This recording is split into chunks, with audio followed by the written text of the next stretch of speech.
नमस्कार सर्वांना। सर्वप्रथम तुम्हाला श्री स्वामी समर्थ, जय जय स्वामी समर्थ। तर उद्या आहे संकष्टी चतुर्थी। तर ज्येष्ठ महिन्यातली ही संकष्टी चतुर्थी येत आहे 14 जून म्हणजे शुक्रवारी। तर बघा, आपल्या या दिवशी आपल्याला गणेश चतुर्थी दिवशी तर आपण उपवास करतो, पण उपवासासोबत आपल्याला उपासना करण्याचे खरंच खूप अत्यंत महत्त्वाचं आहे, जे की आपल्याला त्याचा लाभ नक्कीच मिळतो। बघा, गणेशाची शाश्वत भक्ती लाभण्यासाठी गणपती आपण उपासना करतो आणि संकष्टी चतुर्थीला आपल्याला व्रत असतं, ते म्हणजे उपवास करतो दिवसभरासाठी। आणि गणेश व्रतामध्ये संकष्टी हे सर्वोच्च आणि सर्वश्रेष्ठ मानले जाते, जे की आपण प्रत्येक महिन्यामध्ये संकष्टी चतुर्थीचा उपवास करतो, पूजा करतो, विधियुक्त गणपती बाप्पाची पूजा करतो, अभिषेक करतो। खरंच ज्या घरामध्ये संकष्टी चतुर्थी केली जाते ना, त्या घरामध्ये खरंच कशाचीच कमी पडत नाही। त्या घरामध्ये अडचणी समस्येतून बाहेर पडण्यासाठी गणपतीचे नामस्मरण आणि विशेष स्तोत्रांचे पठण जर केले ना, तर खरंच आपल्या घरामध्ये कधीही आपले संकट येणार नाही। बघा, आपल्याला त्या उपवासासोबत आपण त्या उपासना जर केली तर आपण बघा, गणपतीचे नामस्मरण, स्तोत्रांचे पठण म्हणजे अथर्व शीर्षम म्हणायचं, मंत्राचे जप कर, अतिशुभ पुण्यफलदायी लाभदायी ठरू शकते। असे सांगितले जाते की बुद्धीचा देवता आहे गणपती, प्रथम पूज्य।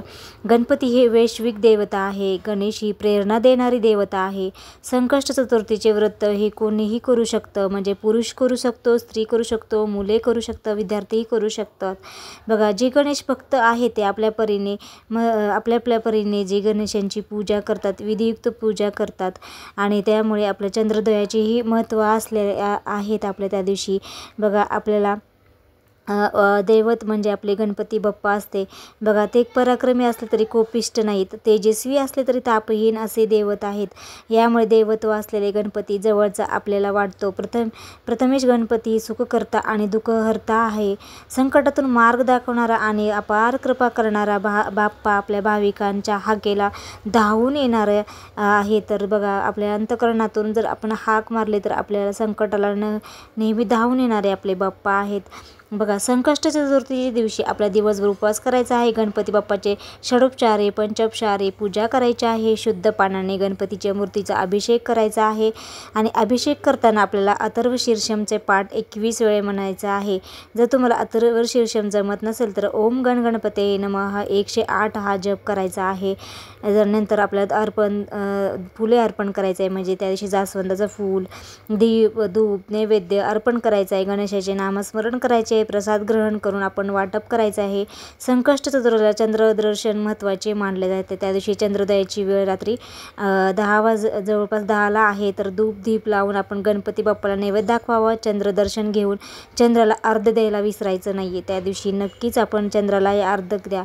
थोडंसं पाण्यामध्ये दूध टाका, साखर टाका, आणि ते पाणी जे काय आहे दूध किंवा दुधाचं आहे तुम्ही अर्धे देऊ शकता, आणि ते दूध आपण चंद्रोदयाची पूजा करायची आहे, आरती करायची आहे। त्यानंतर आपल्याला जास्वंदाची फुले आणि दुर्वा वाहून उपवास सोडायचा आहे। उपवास सोडताना गणपतीला आवडणारे मोदक आणि लाडू आपण दाखवायचे आहेत, आणि गणपतीला दुर्वा अर्पण करणे खरंच फलदायी आहे। मी मागच्याही व्हिडिओमध्ये तुम्हाला सांगितलेलं आहे, 21 दुर्वाची जोडी अर्पण केल्याने आपल्याला प्रसन्न गणपती होतात, कारण आपण दुर्वा अर्पण केल्याशिवाय आपली पूर्ण पूजा होत नाही, कारण आपण त्याची इच्छा आपण संकल्पयुक्त कोणी संकष्टी करतं आणि आपल्या इच्छापूर्ती करतं। त्यामुळे आपल्याला 21 दुर्वाची जोडी अर्पण केल्याने खरंच गणपतीची आपल्याला प्रसन्न होतात, आणि आपण जर बघताना सुख समृद्धी बुद्धी प्रदान करत असेल असे सांगितले जाते। जर दुर्वा अर्पण केल्याशिवाय गणपतीची पूर्ण पूजा ही अपूर्ण मानली जाते, आणि त्याचं पुण्यही फल लाभत नाही। त्यामुळे आपल्याला दुर्वा अर्पण करायचं आहे। तर आपल्याला ते रात्री 10 वाजता चंद्रोदय आहे, तर त्यामुळे आपल्याला त्याची पूजा करूनच आपण ते उपवास सोडायचा आहे। बघा, गणेशांची शाश्वत भक्ती लाभण्यासाठी आपल्याला उपासना हे नक्कीच करायचं आहे। आपले जे घरामध्ये लहान मुलं असेल तर त्या लहान मुलांना आपल्याला त्यांना अथर्व शीर्षम गणेश स्तोत्र नक्कीच म्हणायला लावा, कारण आपला गणपती बाप्पा हे बुद्धीचा देवता आहे। त्यामुळे आपल्याला जेवढे लहान मुलं आहेत आपल्या मुलांना थोडं देवांचे दर्शन करायला लावा, त्याशी गणेश स्तोत्र म्हणायला सांगा।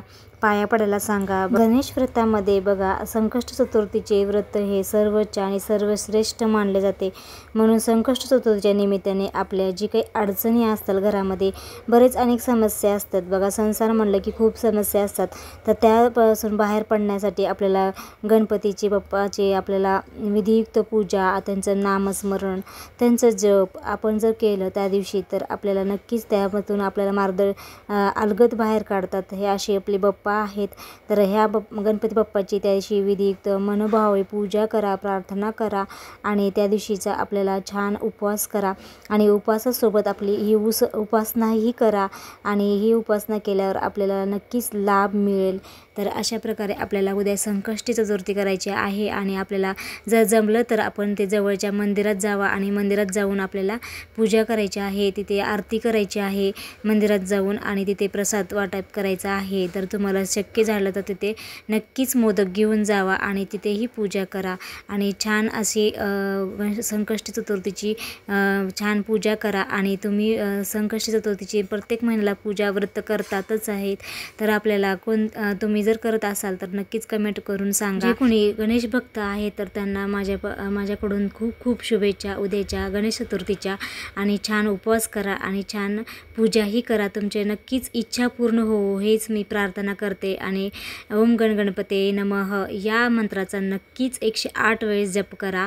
तर अशा प्रकारे तुम्ही गणेश चतुर्थीची पूजा करा आणि माझ्या कमेंटमध्ये ओम गणपती बाप्पा मोरया असं लिहायला विसरू नका। अशा छानशा व्हिडिओमध्ये पुन्हा भेटूया, तोपर्यंत सगळ्यांना श्री स्वामी समर्थ, जय जय स्वामी समर्थ।